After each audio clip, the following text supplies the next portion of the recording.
Hello everyone, this is Aarti. Welcome to SR education online classes. आज की class में हम जो डिस्कस करेंगे एमसीक्यू टेस्ट सीरीज 13 नंबर के डिस्कस करेंगे ईवीएस पेडागोजी की। चलिए डिस्कस करते हैं question number first. Question number first में कहा है, एक पब्लिक स्कूल में प्रत्येक कक्षा में लगभग 2 से 3 बच्चे विशेष आवश्यकता वाले हैं। कुछ बच्चे शारीरिक या मानसिक रूप से विकलांग या बाधित हैं। ये बच्चे अन्य बच्चों के साथ उसी कक्षा में एक साथ पढ़ते हैं। उपरोक्त पब्लिक स्कूल निम्न में से किसका अनुपालन करता है? इसमें कहा कि एक पब्लिक स्कूल है जिसमें प्रत्येक कक्षा में यानी कि अलग अलग कक्षा है, जितनी भी क्लासेस है उसमें 2 से 3 विशेष आवश्यकता वाले बच्चे और कुछ जो है वो शारीरिक और मानसिक रूप से विकलांग है। वो सारे बच्चे जो है वो अन्य छात्रों के साथ उसी क्लास में बैठ के पढ़ते हैं। कि पब्लिक स्कूल निम्न में से किसका अनुपालन करता है वो बताना है आपको। ऑप्शन ए में का है समवयस्क शिक्षा, या ऑप्शन बी रहेगा प्रतिपूरक अधिगम, या ऑप्शन सी रहेगा सतत एवं व्यापक मूल्यांकन,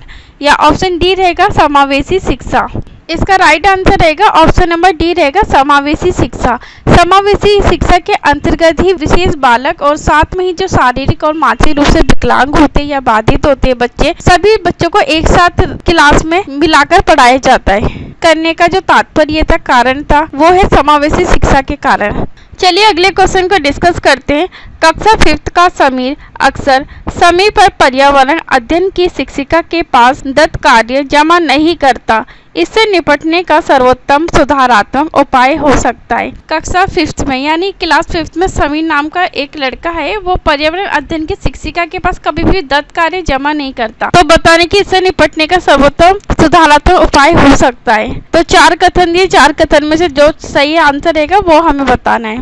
ऑप्शन ए में का इस बात के विषय में प्रधानाचार्य को सूचित करना चाहिए, तो ये गलत बोला गया है। ऑप्शन बी में कहा उसे खेल कूद की कक्षा में जाने से रोकना चाहिए, तो ये ऑप्शन बी में भी गलत बोला गया है। अगर बच्चा समीर जो है दत्त कार्य को नहीं जमा करता शिक्षिका के पास, तो जरूरी नहीं कि उसे खेल कूद की कक्षा में जाने से रोका जाए, तो ये ऑप्शन बी में भी इसलिए गलत दिया है। ऑप्शन सी में कहा है अनियमितता के कारण पता करना और समीर को परामर्श देना।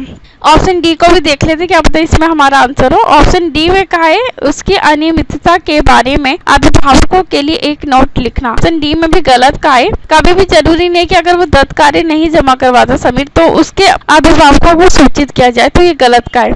तो इसका जो राइट आंसर रहेगा ऑप्शन नंबर सी रहेगा। क्योंकि शिक्षिका क्या कर सकती है कि अनियमितता के कारण पता करना और समीर को जो परामर्श देना कि समीर किस वजह से दत्त कार्य को जमा नहीं करवा पाता पर्यावरण अध्ययन की क्लास में। तो शिक्षिका को पहले उसका कारण पता करना चाहिए समीर का, वो ऐसा क्यों कर रहा है, उसे क्या कोई समस्या तो नहीं आ रही है जिसके कारण उस दत्त कार्य को समय पर जमा नहीं करवाता, और साथ में समीर को परामर्श भी देना। चलिए अगले क्वेश्चन को डिस्कस करते हैं। एक शिक्षिका तनावग्रस्त बच्चे की पहचान कर सकती है जब बच्चा निम्नलिखित व्यवहार प्रदर्शित करता है। इसमें कहा है कि एक क्लास के अंदर शिक्षिका किस प्रकार से बच्चों का तनावग्रस्त बच्चे की पहचान कर सकती है कि बच्चे तनाव में है या नहीं है, वो किस प्रकार का व्यवहार दिखाते हैं उसके बारे में आपको बताना है। ऑप्शन ए में कहा है आक्रामक व्यवहार को दिखाते हैं बच्चे। ऑप्शन बी में कहा पढ़ाई में पूर्ण एकाग्रता रहती है, या ऑप्शन सी रहेगा बहुत बात करना। ऑप्शन डी में कहा हाइपर एक्टिविटी या फिर अति सक्रियता। इसका राइट आंसर रहेगा ऑप्शन नंबर ए रहेगा आक्रामक व्यवहार के द्वारा ही जो शिक्षिका है वो तनाव बच्चों की पहचान कर सकती है। चलिए अगले क्वेश्चन को डिस्कस करते हैं। अभिभावकों शिक्षक अंत्यक्रियाओं को उपलब्ध कराने का मुख्य उद्देश्य क्या होता है? इसमें कहा है कि अभिभावकों और शिक्षक के बीच जो अंत्यक्रिया को उपलब्ध कराया जाता है उसके पीछे का मोटिव उद्देश्य क्या होता है वो आपको बताना है। ऑप्शन ए में कहा विद्यालय में हो रहे क्रियाकलापों के बारे में जानकारी को साझा करना, यानी कि विद्यालय के बारे में जो भी क्रियाकलाप होते हैं उसके बारे में अभिभावकों को बताना। ऑप्शन बी में कहा है पुनर्बलन और सुधार के लिए बच्चे के योग्यताओं और कमजोरियों के बारे में चर्चा करना, या ऑप्शन सी रहेगा एक दूसरे के साथ सामाजिक संबंध विकसित करना, या ऑप्शन डी रहेगा एक दूसरे की कमियों को उजागर करना। तो ऑप्शन सी और डी में भी गलत बोला गया। इसका जो राइट आंसर रहेगा ऑप्शन नंबर बी रहेगा। क्यों रहेगा? क्योंकि पुनर्बलन और सुधार के लिए ही बच्चे की योग्यता और कमजोरियों के बारे में चर्चा करना ही जरूरी होता है कि अभिभावकों और शिक्षक जो अंत्यक्रिया कराने का जो उद्देश्य होता है वो होता है ऑप्शन नंबर बी के अकॉर्डिंग। क्यों? ताकि जो पुनर्बलन और सुधार के लिए बच्चे की योग्यताओं और कमजोरी के बारे में चर्चा करना। बच्चे में किसी भी विषय को लेकर कोई कमजोरी है तो माता पिता यानी कि अभिभावकों को शिक्षक के साथ साझा करना चाहिए, यानी कि चर्चा करना जरूरी होता है ताकि बच्चों की कमजोरी को समय रहते हुए दूर किया जाए और बच्चे की जो भी योग्यता होती है उस योग्यता को आगे बढ़ावा जाए और उसमें बच्चों को निपुण भी बनाया जाए। चलिए अगले क्वेश्चन को डिस्कस करते हैं। एक विज्ञान शिक्षिका श्वसन प्रकरण पढ़ाने के बाद परीक्षा का आयोजन करती है और ये सांस लेने के बीच अंतर को नहीं समझते हैं, ये किसके कारण हो सकता है? इसमें कहा है कि एक विज्ञान शिक्षिका है जो श्वसन के टॉपिक को यानी कि श्वसन के चैप्टर को पढ़ाना है उसे क्लास में, तो पढ़ाने के बाद क्या करती है कि श्वसन से रिलेटेड ही परीक्षा का आयोजन करती है और परीक्षा का आयोजन करने के बाद क्या होता है कि बच्चे जो है ना वो सांस लेने के बीच के अंतर को नहीं समझ पाते। बच्चे किस प्रकार नहीं समझ पाते उसका कारण आपको बताना है। ऑप्शन ए में कहा वे कक्षा में प्रभावी तरीके से संबंधित संकल्पना को व्याख्यायित नहीं कर सकी, या ऑप्शन बी रहेगा वे उनकी कक्षा अध्यापिका नहीं है, तो ऑप्शन बी में गलत का है। और ऑप्शन सी में कहा विद्यार्थी प्रश्न को सही तरीके से नहीं समझ सके, या ऑप्शन डी रहेगा शिक्षिका की कक्षा में प्राय बहुत अनुशासनहीनता रहती है। इसका जो राइट आंसर रहेगा ऑप्शन नंबर ए रहेगा।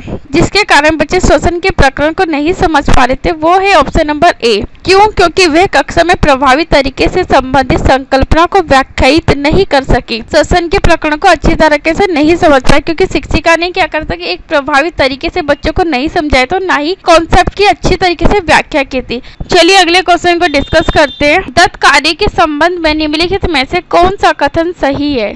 इसमें कहा कि दत्त कार्य के संबंध में कौन कौन से कथन सही है वो आपको बताना है। ऑप्शन ए में कहा दत्त कार्य आकलन का एकमात्र तरीका है।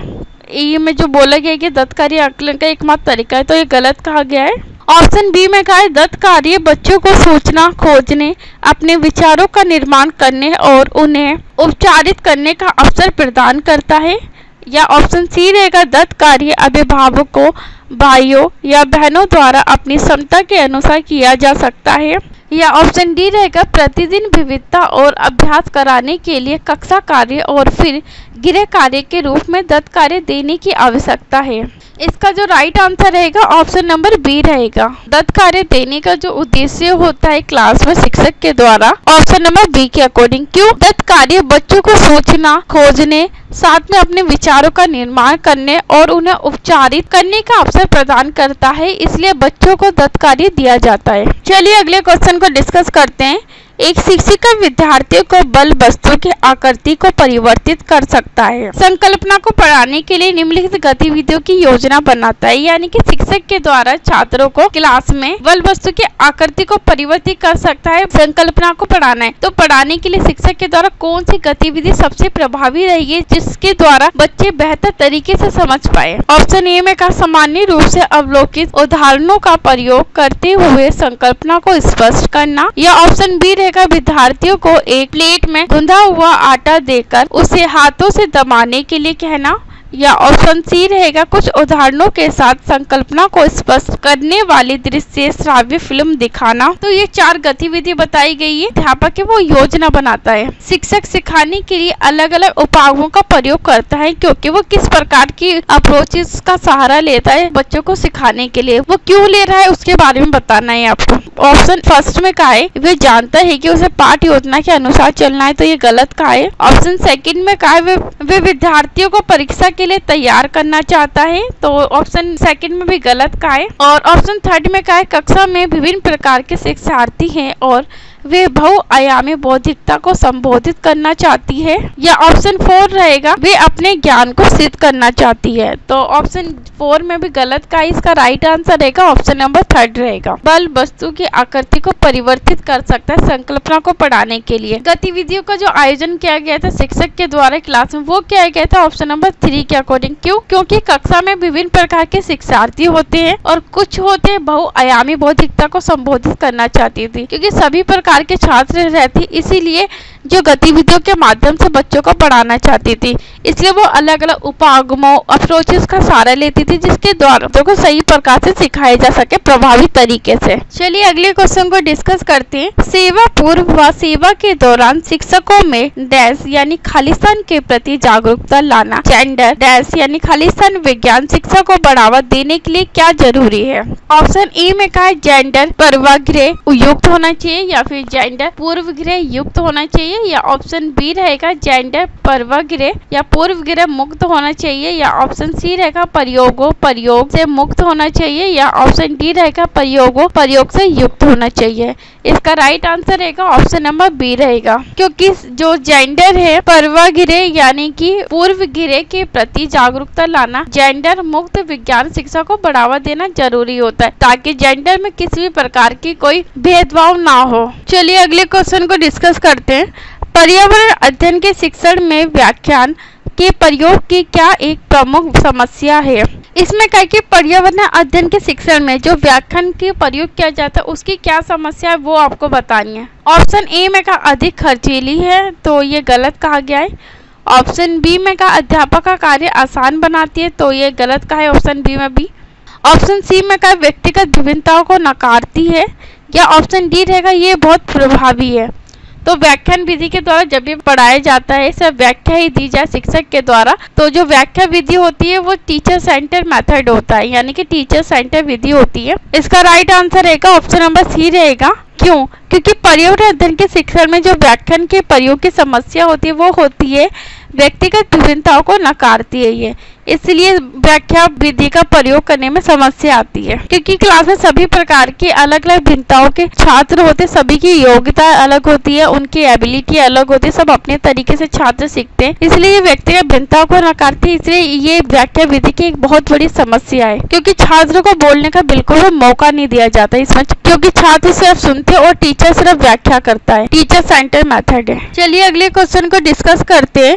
पिछड़े बालक के संदर्भ में निम्न में से क्या पर्यावरण अध्ययन के शिक्षण संबंधी समस्या नहीं है। इसमें पूछा है पिछड़े बालकों के संदर्भ में निम्न में से क्या पर्यावरण अध्ययन के शिक्षण से संबंधित समस्या नहीं आती, वो आपको बताना है। ऑप्शन ए में कहा मंद शारीरिक विकास, या ऑप्शन बी रहेगा स्थिरता, या ऑप्शन सी रहेगा सामवेगिक कठिनाई, ऑप्शन डी रहेगा सहपाठियों के साथ संबंध। इसका राइट आंसर रहेगा ऑप्शन नंबर सी रहेगा स्थिरता। पिछड़े बालकों में किसी भी प्रकार की कोई पर्यावरण अध्ययन के शिक्षण संबंधी समस्या नहीं होती। बाकी मंद शारीरिक विकास, संवेगिक कठिनाई, सहपाठियों के साथ संबंध, ये विषय बालकों के लिए एक समस्या का कारण होती है। आज की क्लास को यही समाप्त करते हैं। अगर आपको इसकी पीडीएफ चाहिए टेस्ट सीरीज के पीडीएफ के लिए आपको टेलीग्राम चैनल पे ज्वाइन होना पड़ेगा, जहां आपको डेली पीडीएफ प्रोवाइड की जाती है। साथ ही चैनल को लाइक कीजिए, शेयर कीजिए, सब्सक्राइब कीजिए, बेल आइकन को जरूर प्रेस कीजिए ताकि हमारी आने वाली जो भी न्यू वीडियो है उसका नोटिफिकेशन आपको प्रोवाइड किया जाए। अगली क्लास में अगले टेस्ट सीरीज से रिलेटेड क्वेश्चंस को डिस्कस करेंगे। सीटेट का जो एग्जाम आने वाला है उसके लिए काफी हेल्पफुल वीडियो रहेगी। तो थैंक यू सो मच हमसे जुड़ने के लिए।